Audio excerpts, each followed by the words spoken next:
Ayan, dito kami ngayon sa ilalim ng araw. Ayan. Oh. Ayan nyo naman, init. Oh. Ayan, ganito yung trabaho namin dito. Kaya yung aming kinikita ay sinupi naman. At wag ipagtungit ng mga asawa, pagtungit, ipagbinggo. Ayan, nakikita nyo naman kung gaano kahirap at kainit. Oh. Ah? Ayos na yan. Oo. Lagyan ko na lang dito yun, oh. Si John. Oo. Ito kasi. Napalapat lang sa pader. Ayos na yan.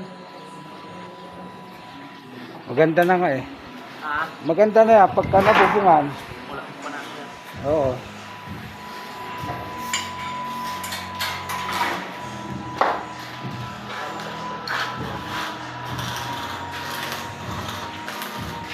Ayun, napakainit. Oh, ayun, oh.